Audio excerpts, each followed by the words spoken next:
Hey, welcome back, YouTube. Welcome to On the Heart, Off the Chest. I'm John Rector. This is my channel. Uh, as you can see, I'm back in my lair. I don't know, you might have noticed since my last video, I've trimmed up a little bit. It was a long overdue haircut, beard trim, and all that good stuff. And glad to have that done. I'm not much of a long hair guy, but it's caught kind of in between those times when you needed one and you wanted one, and I just put it off until this past week. Anyways, hey, thanks for joining us. I realize I keep forgetting to say this. When you get to the end of this video, if you like the video, click the like button. If you have a comment, something you want to say, something you want to critique, drop me a comment. If you think you would like more of these type of videos, if you want to see more of what I do, this is only my 4th video, then consider subscribing to the channel. It's not that big of a deal, honestly, but it's what you're supposed to do when you're on YouTube. So, oh yeah, and don't forget to share. I don't know why you would. I'm usually not 100% certain why you're watching it in the first place. But if you want to share it, drop it to somebody. Maybe they'll get a good laugh out of it. All right, so here's the deal this week. I am running behind. Let me pull my hat back a little bit, get a little more light on me. You like my hat? I like it. I've got 4 of them just alike in different colors. But running a little bit late this week. I try to upload Friday night, Saturday morning, something like that. But honestly, man, I usually start about Tuesday or Wednesday thinking about what I want to do, what I want to record, what I want to talk about. And I just wasn't feeling it this week. And so I just put it off and put it off and put it off. And so it's a little bit late, and you'll maybe understand why here in a minute. All right, so here's the deal.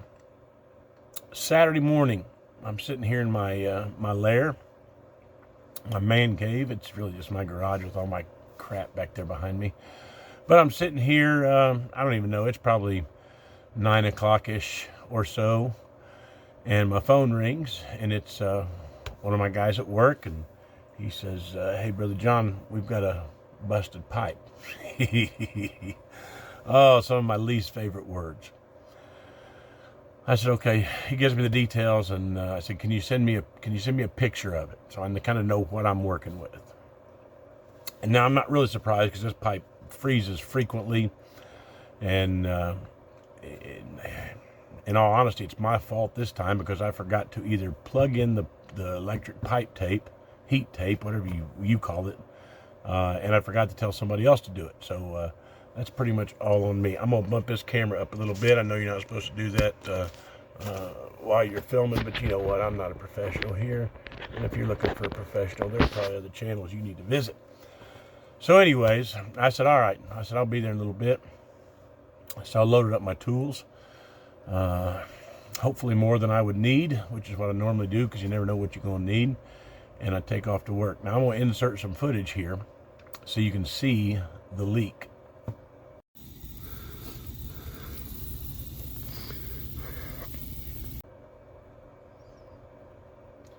So that's what I was dealing with. It was a little coupling on a piece of, I don't know, 1/2 inch, 3/4 pipe, 1/2 inch probably. And that coupling had just rusted enough and pitted enough over the years that it had sprung a couple of little pinhole leaks, maybe a little bit bigger than a pinhole. Fortunately, there was a cutoff valve right there, and we were able to cut off the water to it and fix it. And I actually, while I was fixing it, I asked one of my other guys to just shoot the video, just keep the camera pointed at the pipe I was working on. And it didn't work out all that well, wasn't good footage, so I'm just going to skip to the very end where you can see it, but I'll insert that as well.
And so I spent a couple hours Saturday morning, and that was pretty chilly. It wasn't the coldest it's been all winter, but it was pretty chilly to be laying down and walling around on the ground.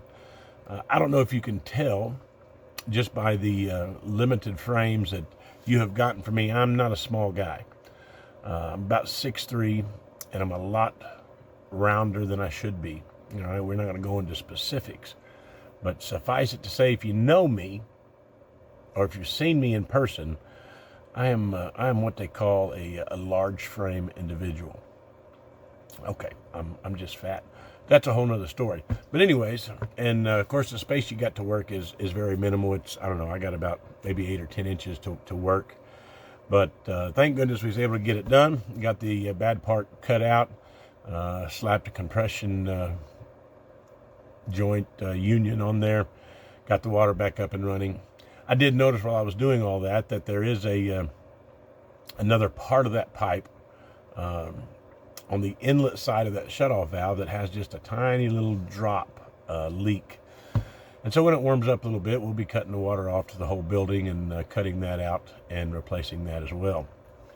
And I need to consider how exactly I'm going to do that, but that's for a future, hopefully a future video.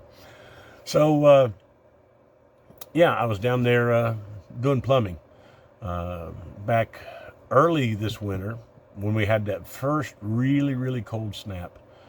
Had a pipe literally within spitting distance of this one on a different building, on a residential building.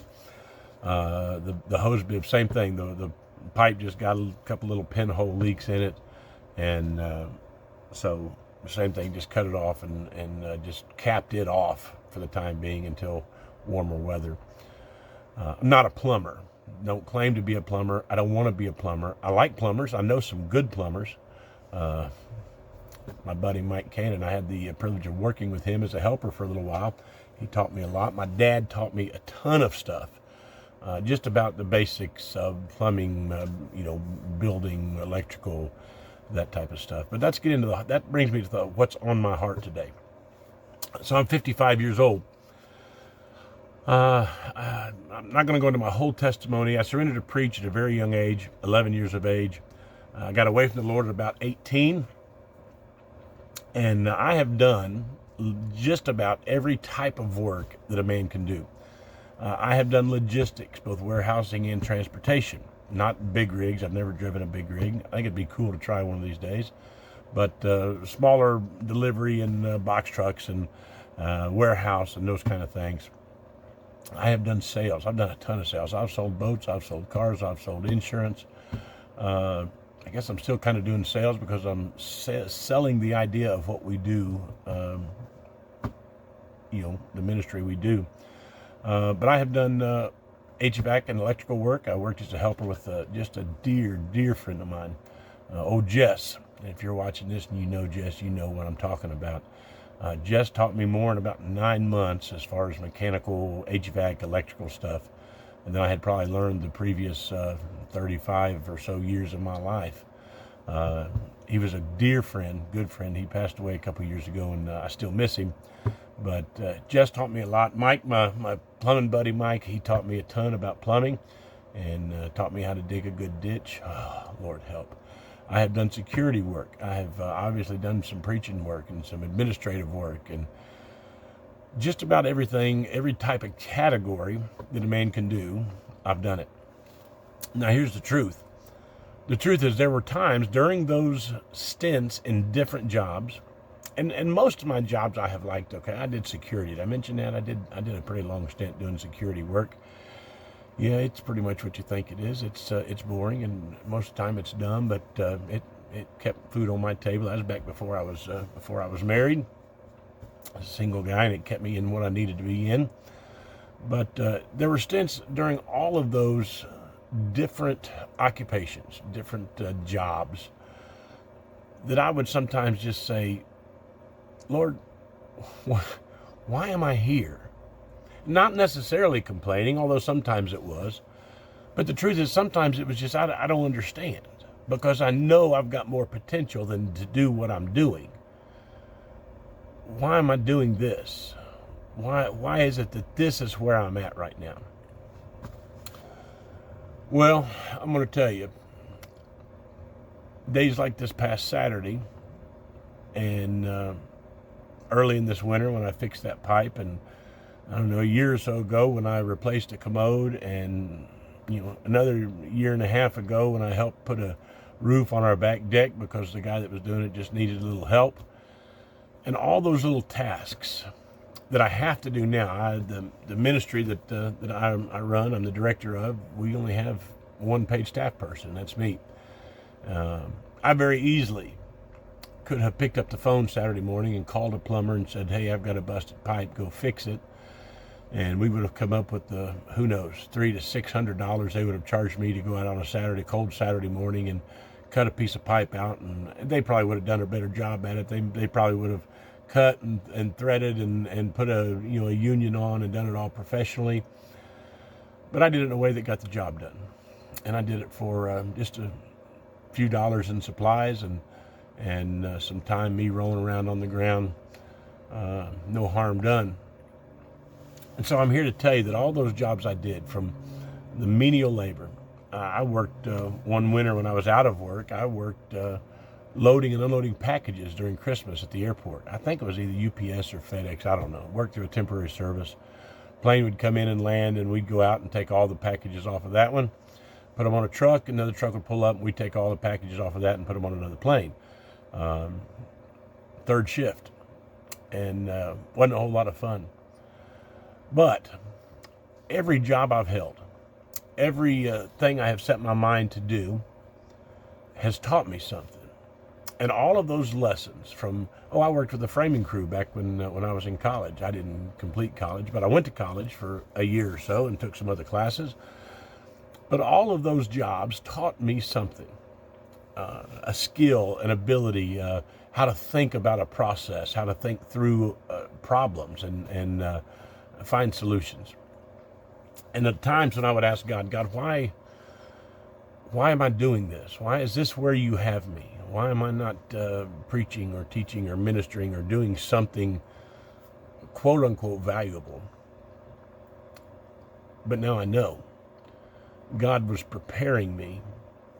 We as Christians, we like to throw around that verse about God says, I know the plans I have for you, and we like to kind of claim that. It makes us feel all giddy. But man, when you're in the depths of an uncomfortable situation and you're frustrated or confused or sometimes even just angry about where God has you, that sometimes that verse just doesn't cut it. I'm here to tell you that the outcome, if you just be patient, the outcome of God's plan for your life is worth it. It's valuable. The lessons I learned from digging a ditch. Listen, I'm going to tell you this one real quick, just a real quick story. I don't even remember why, but a couple years ago, we had to dig. I think the guys were helping somebody with a project. Somebody had hired the guys to help them do some landscaping or something. I don't remember exactly. But I wasn't working, wasn't getting paid to be there, but I was transportation and I was trying to supervise a little bit. I had 3 guys out there with a shovel that honestly had no idea how to dig a hole. I learned that. I learned an efficient way to dig a hole. All those times when we're uncertain and we're confused about what is going on in our life, even if you're not a Christian, even if you're not a God person, a religious person, well, shame on you, first of all. But second of all, life in general has a way of bringing things into our lives that may be useful or helpful or beneficial down the road. We don't always get to see the fruit of what we're doing. When I was digging ditches, I didn't understand that would come in handy. When I was, working a menial job as a plumber's helper, I didn't understand that would come in handy at some point. But God knew. And if I just had a word to share with you, and this word has been beaten up, I think a major sports team kind of made this popular back a few years ago. Trust the process. There's a process. If you just do the right things, work hard, find something to do and do it. Now that's biblical too. The Bible says, do what you're doing with all your might, and do it as if under the Lord. But even if you're not religious or spiritual or Christian or whatever term you want to throw around, work hard. There's a benefit to that. Do the right things. Live right. Live well. Don't cheat people. Trust the process. Whether you believe in God or not, I'm here to tell you, God set this thing in motion. He keeps his hand on it every day. And I hope maybe through a little bit of what I do here, you might get to see that. Anyways, I'll throw in some video spaced in and out through this. Hope you enjoyed it. Thanks for watching On the Heart, Off the Chest. And who knows, we might see you again next week.